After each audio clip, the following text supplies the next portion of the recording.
여러분 안녕하세요. 롱재입니다. 빙하. 이게 웃기다는 분들이 좀 늘어나고 있습니다. 저도 어리둥절하긴 한데요. 감사하기도 하고 요즘은 감사한 마음 가지고 임하고 있습니다. 더 열심히 할게요. 오늘 내용 부동산에 있어서 엄청 중요하고요. 제가 몇 번 말씀을 드렸지만 이게 휘발될 수밖에 없어요. 지금 상황이랑 맞는 이론이 아니거든요. 근데 이 이론이 맞습니다. 제가 지금 정규 강의 기간이어서 지금 이거를 파악하려고 계속 다니는 거예요. 정규 23기 지금 접수 기간이고요. 데드라인이 있습니다. 접수 기간에 그 데드라인이나 자세한 내용이나 접수는 아래 링크 통해서 확인을 부탁드리고요. 좀 이번 시장 이제 다니잖아요. 제 예상대로 만만치 않은 시장이 펼쳐지겠다. 제 예상이 이번에도 맞겠다. 왜냐면 지난 3년 동안 어쨌건 이런저런 문제가 있었지만 굵직한 흐름은 잘 읽어왔거든요. 그래서 좀 기대해 주셔도 좋을 것 같아요. 자, 지금 서울 아파트 가격이 급상승하면서 정부에서 대책이 나올 거라고 합니다. 아마 또 대출 관련된 얘기가 나올 것 같은데 지금 이게 어떻게 나올지 알 수 있는 사람이 없어요. 왜냐면은 이게 원래 민주당 스탠스면 규제하면 되거든요. 근데 여기가 지금 대선 공약으로 규제를 하지 않겠다라고 얘기를 했는데 문제는 서울시장님이 규제를 하고 있어요. 끝이 아니고 오세훈 서울시장님이 토호제 지정을 하면서 가격이 안정이 안 되면은 조정 대상 지역 등 추가적인 규제가 가능하다라고 어나운스를 하셨단 말이에요. 그러면 규제가 가능해요. 그러니까 민주당 컬러가 아니라 국힘당 컬러, 서울시장 컬러로 규제는 가능한데 중요한 건 대출이에요. 근데 지금 제가 오늘 영상을 찍다가 비가 와서 빗소리 때문에 끊었다가 지금 다시 찍는 거거든요. 비가 미친 듯이 왔다가 지금 또 해가 쨍쨍하고 또 한 번 왔다가 쨍쨍하고 왔다 갔다 하는데 지금 부동산 시장이 딱 이래요. 많은 분들이 이거 잘 들어주세요. 시청자 여러분은 지난 3년 동안에 이런 시장에 완전히 적응이 돼 계세요. 지금 세종시 시장이 좀 조용해졌어요. 나빠진 건 아니에요. 뜨거웠다가 차가워졌어요. 차갑다는 조금 과도하고 미지근해졌어요. 요런 시장. 가다가 말다가 가다가 말다가. 내수가 안 좋은 상태에서 환율 방어가 목적 같긴 한데 대출을 풀었다가 묶었다가 풀었다가 묶었다가 하다 보니까 너무나 안 좋은 시장에서 그나마 유동성이 들어올 때 거래가 됐다가 말다가 이걸 반복을 했단 말이에요. 지금 사람들은 시장이 지금 핫하잖아요. 그럼 핫하다가 식고 핫하다가 식고 요거를 기대하는데 만약에 이번에 대출을 쪼여매면은 시장은 어떻게 될까요? 만약에 정부가 규제하게 되면은 시장은 어떻게 될까요? 요게 일단은 첫 번째 질문이 돼야 되겠죠. 의외라고 생각하는 분들은 여기서부터 충분히 도움이 되고 공부가 되실 거예요.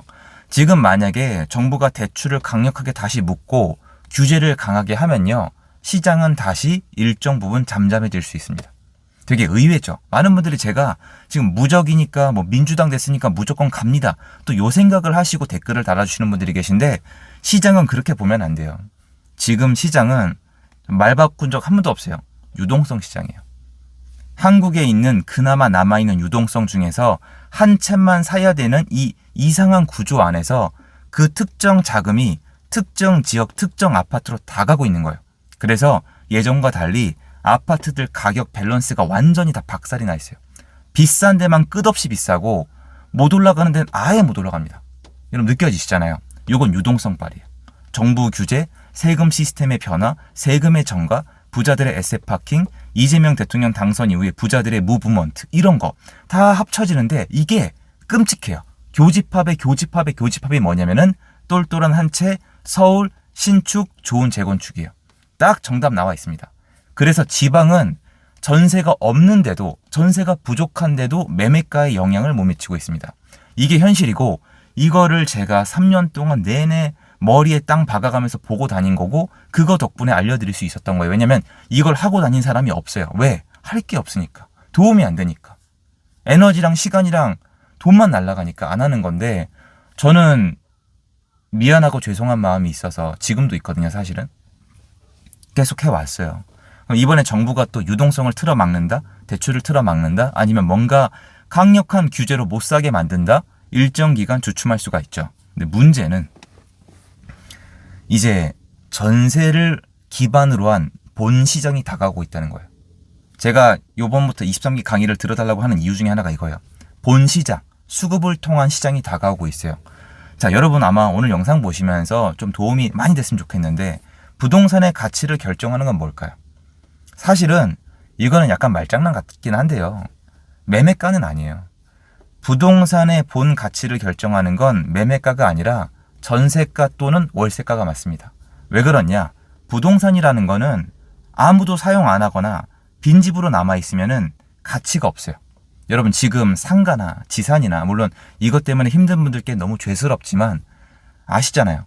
월세도 안 들어오고 관리비는 내가 내야 되고 세금은 내야 되는데 은행 이자도 내야 되니까 이거 파산하기 딱 좋거든요.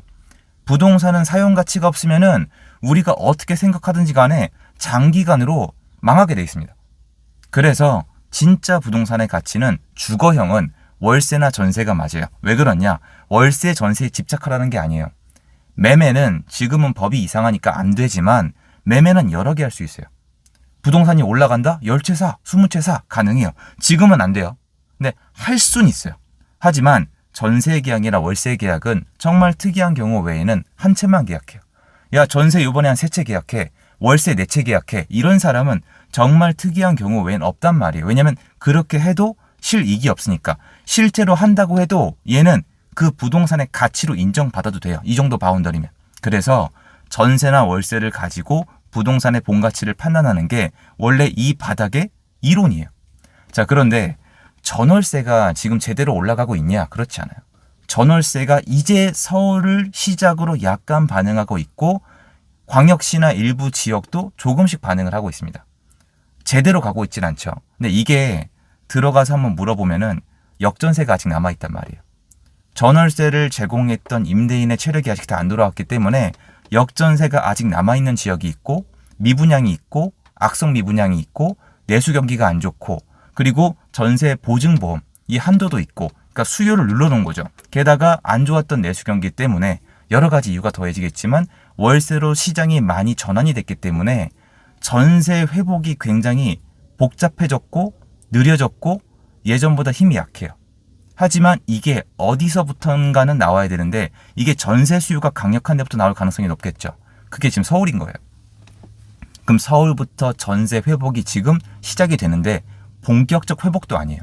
지금은 어지간해서는 전세를 올려받는 게 전국적으로 봤을 때 서울 말고 쉽지가 않아요. 근데 서울은 이게 지금 점점 일어나고 있고 이제야 데이터를 봤을 때 전세가가 좀 올라가는 느낌이 약간씩 들어요. 그래서 아직은 좀 더 남았는데 이렇게 전세가가 올라가기 시작하는 이유는 뭐냐면은 전세가 부족하기 때문이에요. 근데 여기서 지금 시중에 많은 데이터 전문가분들이 놓치고 있는 게 있어요. 전세 수급 지수를 가지고 매매가에 영향하는 시점을 맞추려고 하시는데 예전엔 그게 맞아요. 그런데 지금 안 맞으실 거예요. 이미 데이터 다 틀리시죠. 왜 그러냐면 월세 시장 데이터를 넣으셔야 돼요. 월세 가격이 아니에요. 저도 월세 가격을 했다가 틀렸던 건데 월세가 있냐 없냐. 사람들이 월세로 가고 싶은 거예요. 월세 공급량이 없어야 돼요. 월세 매물이 부족하고 전세 매물이 부족해야 가요.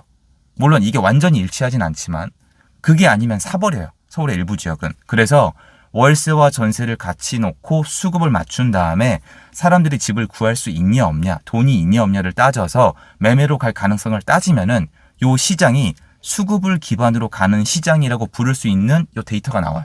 그게 이제 다가오고 있거든요.